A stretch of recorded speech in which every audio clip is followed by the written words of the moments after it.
Hey, listening to Wrestling Up on FreeFM, ArrowFM, and MP. As always, I'm Grady, and live on Skype we got Josh. Hey, We are a couple of weeks away from SummerSlam. Is it still the hottest party of the summer? I think that was the tagline. But everything is slowly building and building. Do you want to talk Bloodline first, or do you want to talk Judgment Day first? I feel like that's kind of how we start the show nowadays. um, it doesn't really matter. It means it's basically the same thing. Alrighty then, let's go Judgment Day. Let's go Raw side of things. Damian Priest, Gunther. We noted it got personal last week, and they decided to brawl for 3 hours this week. Yeah, I'm not sure what they're doing with Gunther because they've completely changed his character, it seems like. Um, they're making Gunther seem more like holier than thou in this feud. Hmm. Um, I don't know. I still have hopes that he walks out with the championship. Um, I I don't know. It's interesting in seeing Priest fighting against somebody who's more of a heel than he is. Um, because for the most part, he's been facing heels um that are and if you consider Drew a heel, it depends on your point of view on that particular feud. But yeah, so it's interesting seeing where they're going with this. Obviously, they're making it personal. They're making it where they don't like each other. And I think that'll make a good match. Probably the opening match to the pay-per-view, to be honest. Yeah, I think we'd all defaulted prior to the build to this match that Gunther was going to win, with the King of the Ring, with the momentum, with losing his Intercontinental title. And if Damien has done anything in this build, it is make himself believable as the champion going into this. I've definitely have. I'm not saying I'm on his side or I'm going to pick him next week when we do our official pick'ems, but he has raised his stock for me in this feud. It went from, just holding the belt until Gunther gets to SummerSlam to a match I think that people are pumped about, people care about, and people want to see. And honestly, I could honestly see maybe a retention, but not like it'd be like a really like wonky retention or something that would necessitate a rematch at Berlin, where Gunther then takes the title if he doesn't take it at SummerSlam. Hmm. Um, but I do think I would be I think I'd be fine with both these guys facing off against each other again at the next pay-per-view, regardless of the circumstance that gets that. Um, I also I love the idea that Gunther threw out that this is two new guys in this position. It could have easily have been Punk and Drew in this position, and nobody would have batted an eyelash. But it's two new guys they're trying to build to make stars out of in this world title match, and that's awesome. Yeah, you ain't wrong. It is. It's the next generation sort of coming on up of these stars. And sticking to the Judgment Day, middle of the show, Rhea Ripley, Liv Morgan, their feud also getting personal as Dominic Mysterio rejects Liv Morgan. He's chosen his side for now. Yeah, he told her he hates Liv Morgan. Um, I I don't know. This is an interesting. It's one of the better storylines. Period. Just because I think there's so much realism wrapped into it. But yeah, in 2 weeks at SummerSlam, he's totally going to cost Rhea the match. It may not be intentional, 100%. but but it will happen, and that will um be the next element to the storyline. It would be funny if they put DOminik in that shark cage above the ring for the match.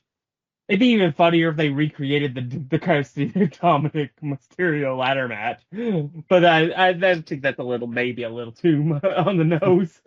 But yeah, I think I would be all down for them putting Dom in the shark cage above the ring. and maybe him dropping a weapon or something down and intended for Rhea, and Liv gets it. Yeah, there's obviously been wrinkles throughout the night in the storyline as well, with Finn Balor seeing Dom talking to Liv, and Dom questioning Rhea about Jey Uso, and there's so many facets and different levels to the story surrounding the Judgment Day, surrounding Rhea and Liv Dom. That I think you're right. I think it is one of the most interesting storylines we've got. And if skimming the raw results just to remind myself of what happened prior to the show reminded me of anything, it was just how many storylines we have going on at the moment. Because I'm like, all right, yeah, we'll talk about the Judgment Day, and then when we get to the main event, we're gonna have to mention the Sami Zayn stuff, which means we're gonna have to mention the Ilya Braun stuff, and we'll grab the other mid card stuff with Bronson Reed and Pete Dunne, and Sheamus is involved in that one, and it just sort of like And expands out so much. yeah, and then Pete Dunne is involved on NXT with attacking somebody on NXT, and it's like it all sprawls out in the other stuff, and um, so yeah, it's there's Day I think is the major overarching story in this entire on Raw, much in the same way the Bloodline is on SmackDown. Everything seems to go through it. Yeah, and so that we can unlock talking about that main event, let's talk about one of the most brutal number one contender matches of all time: Braun Breaker, Ilya Dragunov, ending when the ref says Ilya can't go no more. Yeah, the match was brutal. But yeah, it was a Braun Breaker just like broke the Unbreakable. Um, I also like the idea that it was the referee stopped the match, so that protects Iliad from taking a direct loss. Um, there were some questions of whether or not he's hurt or not that I saw online. I don't know. I didn't see that part, but I think having the referee stop the match, I actually think it adds to the fact that Braun Breaker is a loose cannon. Call up WWE Studios. We have our next Marine star for as a loose cannon cop. Um, but yeah, and it shows how dangerous he is for our underdog champion. Yeah, I feel like Who, yeah, with Sammy, it's like, especially with their last match, you look at it and it was like, okay, maybe the amount of fight that Sammy had shocked Braun. Maybe he wasn't fully prepared. Maybe he wasn't fully into it. This is an angry that he has failed once already, Braun Breaker. And if what he did to Ilya is any sort of indication, then Sammy better watch himself. yeah, because he will break Sammy in half. Quite literally, because of all the people that hit the spear, and the spear is one of the most overused finishers in wrestling today, he hits it with the most intensity. And He, we saw it after that main event. yeah, Sammy sells it like death too, because yeah, that spear looked like it tore him in two pieces. yeah. Um, yeah. I mean, it's another one of the things where it's like Sammy's great. He's good in the ring. He's great at selling, and he's great at telling the story of being an underdog. I'm all for this rematch at SummerSlam because I think it'll be a phenomenal match. I was going to say that's that Breaker's spear reminds me a lot of Goldberg's spear in just how devastating it looks. But the difference between Goldberg and Braun Breaker is Braun Breaker can actually wrestle, Oh, and I think that this will be. I think it'll be a match of the night contender, depending on how long they get. If it's a really short match, then yeah, it won't be. But if it's 15 minutes, I think it can still the show. yeah. I think SummerSlam is starting to look pretty stacked, so we will have to see how much time they are given. And then we've unlocked the main event, but I don't think it adds too much to the overall story everywhere. The Judgment Day taking a loss to Sami Zayn and Jey Uso, just furthering all of those storylines we've already talked about. Um, let's instead turn our attention CM Punk, Drew McIntyre, Seth Rollins. We wondered what combination it was all going to shake up into, and we got our combination. Yeah, this is SummerSlam 1997. Uh, just in 2004 or 24 form. You have Punk versus McIntyre with Seth Rollins as a special ref. The only difference is that it's not for the world title, with the referee having a guaranteed number one shot at the SummerSlam at Survivor Series. Which I this is going to be a bloody match. I think this is going to be a physical match. And I think Seth Rollins is going to let them go at it. I don't think he's going to care about any of the rules other than 1, 2, 3. If he even counts that. I think he will, simply because I think Punk will win, and I think Seth Rollins will show his disgust that he's counting the 3. Much in the same way that Shawn Michaels did when he counted the 3 for the Bret Hart in '97. But yeah, I also think that because Seth is the referee for this match, that will give Drew ample argument to have another match against CM Punk, thus continuing the feud, and we eventually get the bad blood with Drew and Punk in the cell. But yeah, I think it's going to be a phenomenal match. I question only because Drew's in the match, because I will think the world of Drew, and I think he's a phenomenal in ring talent, and I think he can bring out what's left of CM Punk in this match. Yeah, I think it should be an interesting one. I think these three are gonna probably be in an interlocking feud all the way through WrestleMania, 6 months from now. Um, whatever pieces it all shakes out, as you say, a rematch in the cell, Seth Rollins getting a shot against Punk, Seth Rollins getting, excuse me, a shot against Drew McIntyre. So many different bits and pieces that you can spin around. I'm sure there'll be a triple threat at least once in the middle there. It'll be an interesting and a fun feud to watch, see how it all takes place and all shakes itself out. Well, just like the special guest referee match is a flash from the past when it comes to SummerSlam, so is our entrance theme this week. SummerSlam 1994's theme song is what we're playing for you right about now.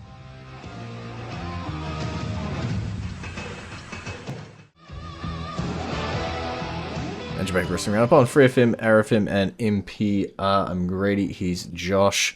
We cracked it open with Raw. That means now it is time to spin on over to the Blue brand, SmackDown, and I guess a bit of a focus on Bloodline stuff, as Cody Rhodes becomes the victim.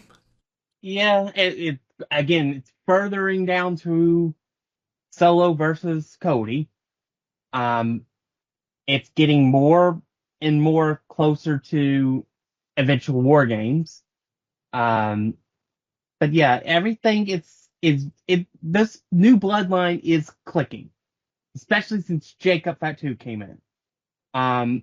Solo I think is doing phenomenal work as character. You're making them look like a real serious threat when you have them taking out Kevin Owens, Randy Orton, the top guys, and going after and weakening Cody Rhodes. Obviously, eventually we are going to get Roman back. It's a question of when are we getting Roman. I think it should be at SummerSlam, but a lot of people seem to think that that's maybe too early. I don't know. I think the story, it's hard to tell, right? Because the Bloodline story is told very slowly, and very, deliberately, but it isn't told at pace.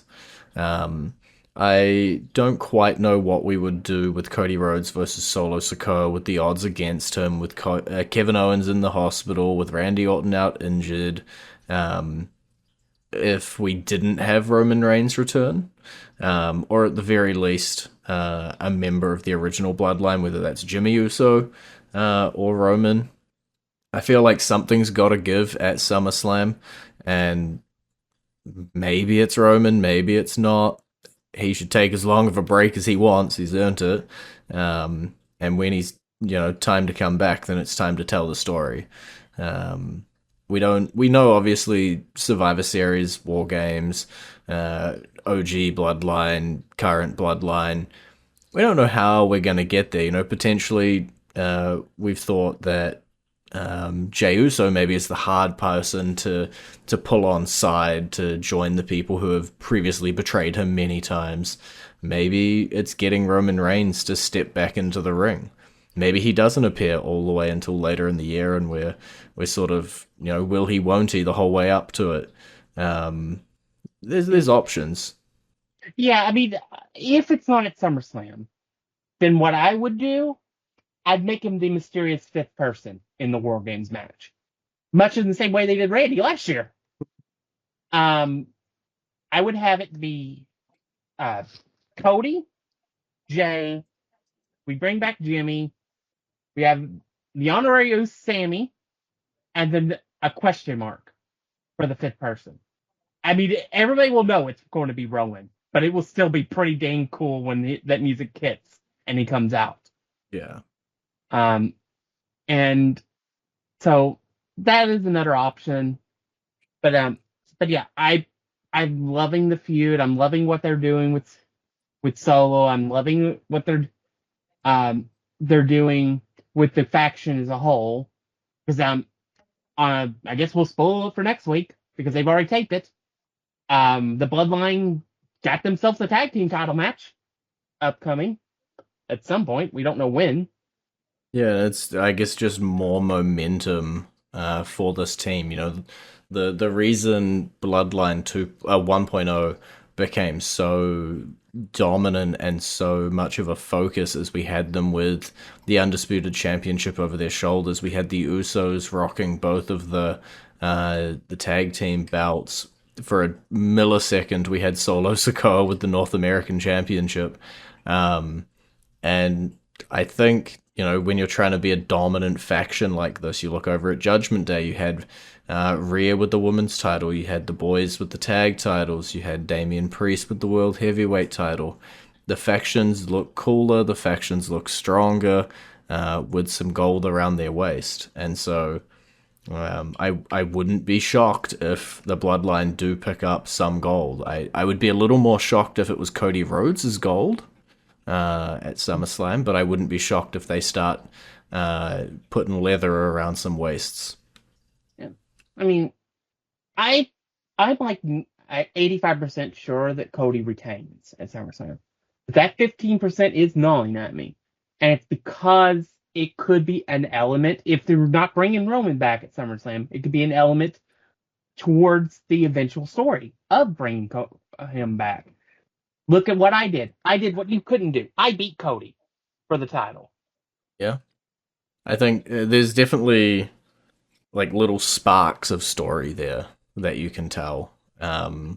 What ones are they going to use? We're going to have to tune in weekly and find out, right? If they injured Randy last week and they injured Owens this week, who says Cody even makes it to SummerSlam, maybe we injure him next week and he's going to be hobbling out, strapped up with so much K-tape. He looks like the Mummy. And as long as he doesn't look like the Yeti from WCW has the same moveset, we'll be all fine. Looking ahead at SummerSlam, we did get Logan Paul, LA Knight, in a little bit of a brawl over their match contract, but it's done. It's signed, sealed. Yeah. Yep. That should be interesting. Should be a pretty good match. I'm not going to go on the limb and say it's going to be a match in that contest because as good as Logan is, LA Knight is just average in the ring. But He's over. I've seen, yeah, he's over. like Rover, but in the ring itself, he's not that great. But I have seen two arguably worst wrestlers wrestling for a world title turn into a match that was in arguably one of the best of the year. Obviously, I'm referring to Hogan and Warrior. So anything is possible. It could end up being a match of the night thing. Yeah, well, it's an interesting one. Yeah, I think somebody pointed out that Logan Paul has held the US title for like a massive amount of days and defended it twice, or something like that. So as cool as I think it's been, I'm quite in the mode of wanting the belt to come off and go to LA Knight, capitalize a little bit on his overness and move on from Paul. I think he can still do some special attraction matches, look cool, whatever he wants to do. But I don't know. As a champion and as someone who shows up weekly to defend it, it ain't happening. Yeah, he has defended it exactly twice. Yeah. The DQ finish with Kevin Owens at the Royal Rumble, and then the triple threat at WrestleMania. Meaning it's been 4 months since he's defended the title. Yep. And I was gonna check quickly as I can load up the list of champions. He's at 261 days, having defended the title twice. So it takes him an average of 130 days to defend the title. Yeah, he won it November 4th, defended it January 27th, and then April 7th. And according to Wikipedia, take it or leave it, it is the longest United States title reign recognized at 261. Which feels crazy. That's not even close. Oh, what is this filtering? No, this is like a 327. It can't filter nicely. I blame Wikipedia. Yeah, as I was going to say, have you forgotten Ambrose's United States title reign? Because that was over 400 days.